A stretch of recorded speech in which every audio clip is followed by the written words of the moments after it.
Hello everyone, welcome to my channel. In today's video I'm going to show you a very rare BMW Roadster from the late 80s, now a classic. Sit back, follow me and enjoy the video.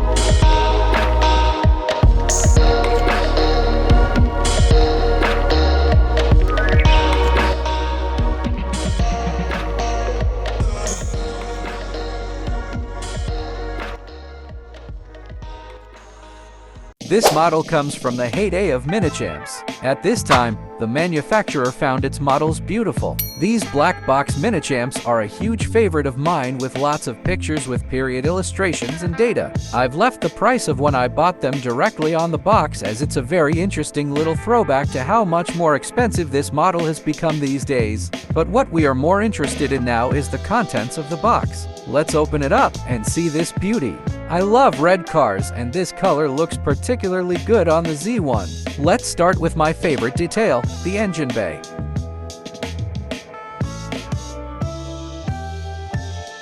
A beautifully crafted M20 engine with small details, exactly the kind of thing I refer to when I refer to the heyday of Minichamps.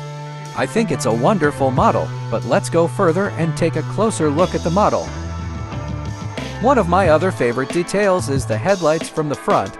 I love that the inside is the same color as the body color. In my opinion, the wheels are very nice too, but as you get to the back of the model, unfortunately the details are a bit dated.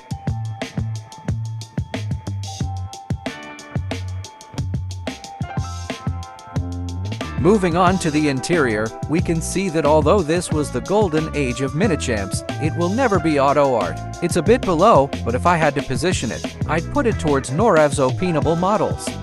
Of course, the interior is upholstered, as is not obvious on the new release E34 and E32 series. I think the buttons are very nice. I like the color-matched seat back, but apart from that the steering wheel is very poor and we have seen much better looking seat belts from other inferior manufacturers.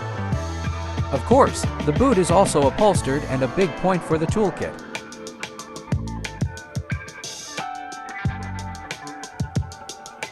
For me, the chassis of the model is very important and fortunately there are no slip-ups like with other manufacturers nowadays. Well done Minichamps! Very correct execution.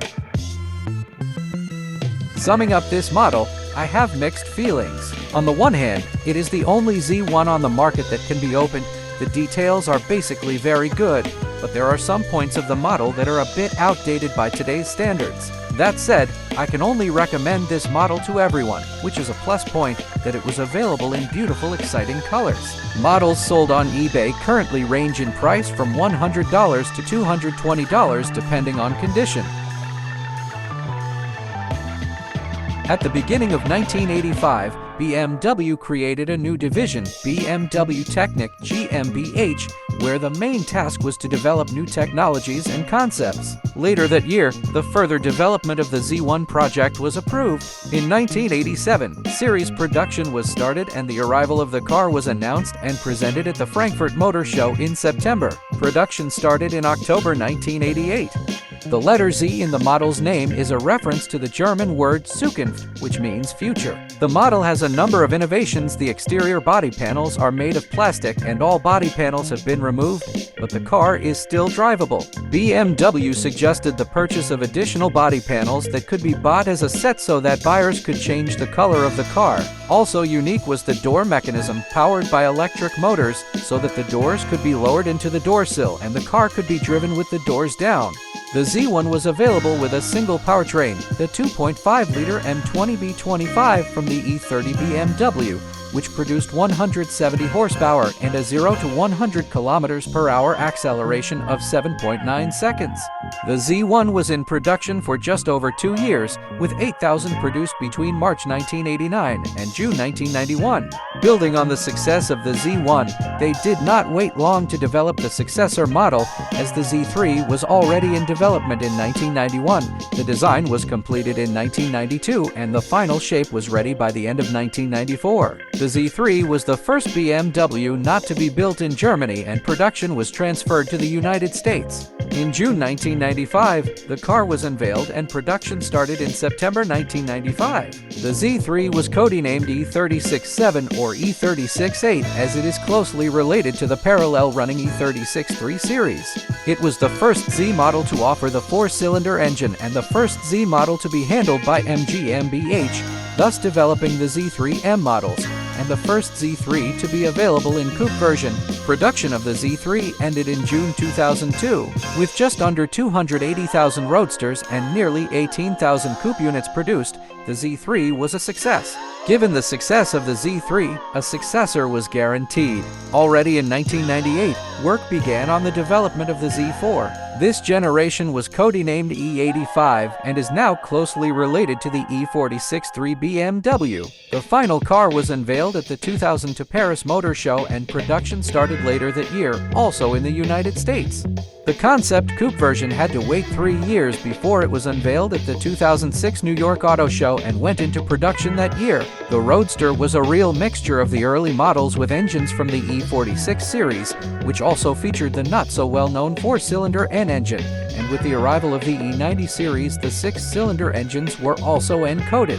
Since 2006, the M model has been available in both body variants with engines derived from the E46 M3. Production finally stopped in December 2008. Production numbers were already behind the Z3, with nearly 181,000 Roadsters and just over 17,000 coupes rolling off the production line, which are still very good numbers for a layer model. The successor E89 was launched in December 2008 and went on sale in May 2009. Unlike the previous Z4 and Z3, this generation of the Z4 was built together with the E93 convertible at the Regensburg plant in Germany. This Z4 also received the E90 series powertrain and was the first convertible hardtop version of the BMW Roadster.